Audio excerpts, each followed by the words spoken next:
saya Nasrawati dengan NIM channel 122128 kelas manajemen D. Di sini saya akan menjelaskan materi mengenai manajemen UKM dengan dosen pengampu Wulan Ayuandiani SEMM. Langsung saja peran UKM di Indonesia. Beberapa alasan mengapa UKM sangat penting karena yang pertama itu memberikan banyak lapangan kerja. UKM bisa menyerap tenaga kerja dalam jumlah besar, terutama dari masyarakat sekitar. Jadi banyak orang bisa punya pekerjaan dan penghasilan. Yang kedua, menumbuhkan ekonomi daerah. UKM membuat uang berputar di daerah seperti lewat penjualan produk lokal. Ini membantu daerah jadi lebih maju dan sejahtera. Yang ketiga, menjadi peluang usaha bagi masyarakat. UKM bisa dijalankan oleh siapa saja, bahkan dengan modal kecil.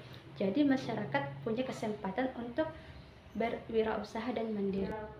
Kinerja UKM dapat dilihat dari yang pertama itu keuntungannya. Jika UKM menghasilkan lebih banyak uang dari yang dikeluarkan, berarti UKM itu untung dan usahanya berjalan baik. Yang kedua, kepuasan pelanggan. Kalau pelanggan senang dengan produk dan layanan, mereka akan kembali membeli. Ini tanda UKM punya kinerja yang bagus. Yang ketiga itu inovasi produk. UKM yang terus membuat produk baru atau memperbaiki produk lama menunjukkan bahwa mereka kreatif dan berkembang. Yang keempat itu kemampuan bersaing. UKM yang bisa bersaing dengan usaha lain, baik dari segi harga, kualitas, atau layanan, berarti punya kekuatan untuk terus bertahan dan maju. Selanjutnya, kekuatan dan kelemahan UKM dan penelitian pelanggan. Kekuatan UKM atau usaha kecil dan menengah. Yang pertama yaitu cepat mengambil keputusan. Karena struktur usahanya sederhana dan tidak banyak birokrasi, pemilik UKM bisa langsung mengambil keputusan tanpa harus rapat panjang. Ini bikin UKM bisa lebih cepat menyesuaikan diri dengan perubahan pasar. Yang kedua, dekat dengan konsumen. UKM biasanya punya hubungan yang lebih akrab dengan pelanggan. Mereka bisa langsung tahu apa yang disukai atau tidak disukai pelanggan, sehingga bisa memberikan pelayanan yang lebih baik. Yang ketiga, biaya operasional rendah.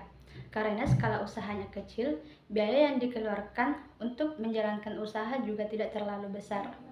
Misalnya, tidak perlu sewa gedung besar atau menggaji banyak karyawan. Kelemahan UKM yaitu yang pertama modal terbatas. Banyak UKM yang hanya punya modal kecil sehingga sulit untuk mengembangkan usaha atau membeli alat yang lebih modern. Yang kedua, kurangnya promosi. Karena dana terbatas, promosi usaha sering tidak maksimal. Akibatnya, produk atau jasa mereka kurang dikenal oleh banyak orang. Yang ketiga, SDM belum profesional. Sumber daya manusia atau SDM di UKM kadang belum punya keahlian yang cukup. Misalnya, belum paham cara pemasaran digital atau manajemen keuangan yang baik. Penelitian pelanggan. Yang pertama itu membantu memahami kebutuhan dan perilaku konsumen. Penelitian pelanggan dilakukan supaya pelaku usaha tahu apa yang sebenarnya diinginkan dan dibutuhkan oleh pelanggan. Dengan begitu, produk dan layanan bisa disesuaikan agar lebih menarik. Yang kedua, metode penelitian pelanggan. Survei, mengisi kuesioner atau formulir pertanyaan, wawancara tanya jawab langsung dengan pelanggan untuk menggali informasi lebih dalam. Terus, pengamatan langsung, melihat langsung bagaimana pelanggan berperilaku saat memilih atau membeli produk.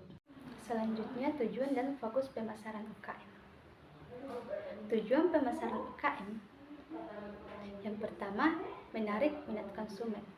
Artinya, usaha kecil ini membuat orang-orang tertarik dan penasaran dengan produk atau jasa yang ditawarkan. Yang kedua, meningkatkan penjualan.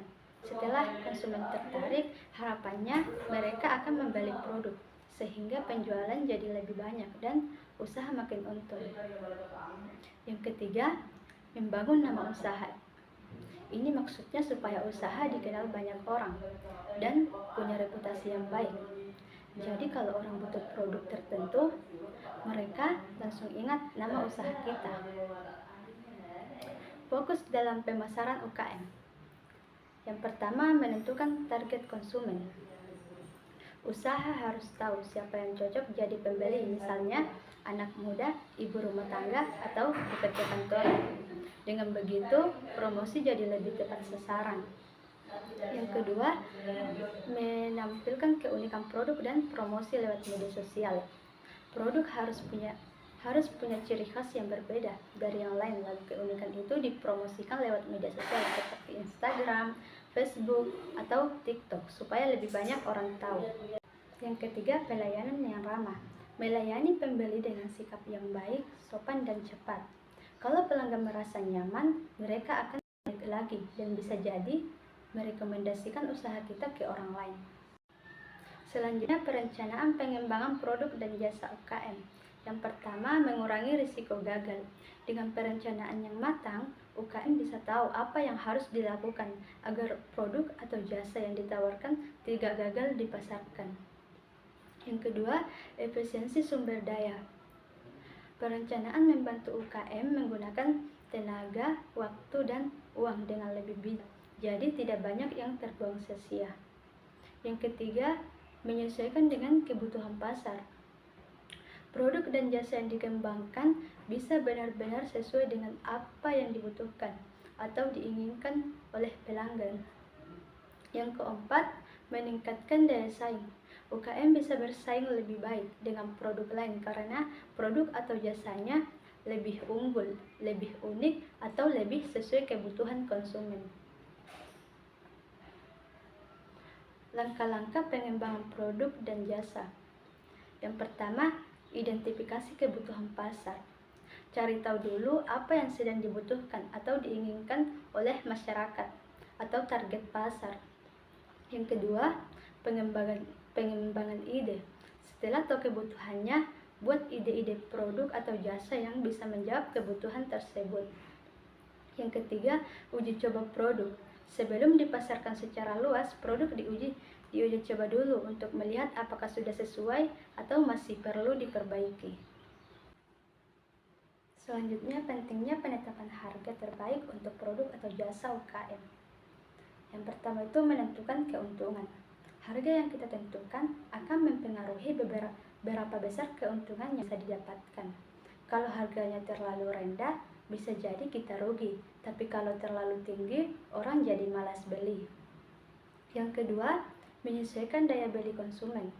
Harga harus sesuai dengan kemampuan beli konsumen.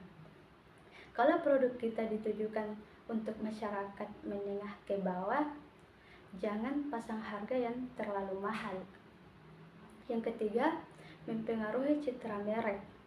Harga juga bisa membuat orang menilai kualitas produk. Harga terlalu murah bisa bikin orang ragu dengan kualitasnya, sementara harga yang sesuai bisa membuat produk terlihat profesional dan berkualitas. Yang keempat, bersaing di pasar.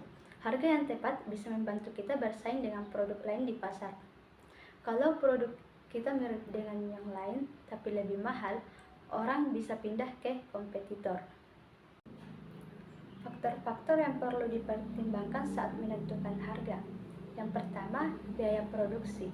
Ini mencakup semua biaya yang dikeluarkan untuk membuat produk seperti bahan baku, gaji karyawan, listrik, sewa tempat, dan lainnya. Harga jual harus lebih tinggi dari total biaya ini supaya tidak rugi. Yang kedua, harga kompetitor. Lihat juga yang ditawarkan oleh pesaing. Jangan sampai produk kita jauh lebih mahal tanpa alasan yang jelas. Juga jangan terlalu murah jika kualitasnya lebih bagus. Yang ketiga, nilai tambah produk. Kalau produk kita punya kelebihan khusus seperti bahan premium, desain unik, atau layanan yang baik, kita bisa memberi harga yang lebih tinggi karena ada nilai tambahnya. Yang keempat, segmentasi konsumen. Kita harus tahu siapa target konsumen kita. Misalnya, kalau targetnya anak muda, mungkin mereka suka harga yang terjangkau. Tapi kalau targetnya kalangan atas, Mereka lebih fokus pada kualitas, meskipun harganya lebih mahal. Selanjutnya, cara menentukan lokasi UKM yang tepat. Lokasi usaha sangat memengaruhi penjualan. Cara menentukan lokasi yang tepat itu yang pertama, analisis target pasar. Cari tahu siapa yang bakal beli produk kamu. Kalau jualannya makanan untuk anak muda, pilih lokasi yang dekat kampus atau tempat nongkrong. Yang kedua, perhatikan aksesibilitas. Pilih tempat yang gampang dijangkau. Harus mudah ditemukan. Ada parkiran dekat jalan besar atau angkutan umum. Kalau susah dicari, orang jadi malas datang. Yang ketiga, amati persaingan. Lihat dulu apakah sudah banyak usaha sejenis di sana. Kalau terlalu banyak pesaing, bakal susah bersaing. Tapi kalau belum ada, pastikan tempat itu memang butuh usaha seperti punyamu. Yang keempat, cek biaya sewa dan legalitas. Pastikan biaya sewanya sesuai dengan anggaran. Jangan lupa cek juga apakah tempat itu punya izin usaha yang jelas dan aman dari masalah hukum. Jadi dapat disimpulkan bahwa UKM di Indonesia berperan penting dalam mendorong pertumbuhan ekonomi dan membuka lapangan kerja. Untuk meningkatkan kinerja, UKM harus memahami kekuatan dan kelemahan usahanya, melakukan riset pelanggan, serta memiliki tujuan pemasaran yang jelas dan fokus. Perencanaan produk dan jasa yang matang sangat dibutuhkan agar sesuai dengan kebutuhan pasar. Penetapan harga juga harus tepat disesuaikan dengan biaya pesaing dan nilai produk. Selain itu, lokasi usaha yang strategis, baik offline maupun online, akan menunjang keberhasilan UKM secara keseluruhan. Baik, sekian materi yang dapat saya jelaskan. Lebih dan kurangnya mohon dimaafkan. Wassalamualaikum warahmatullahi wabarakatuh.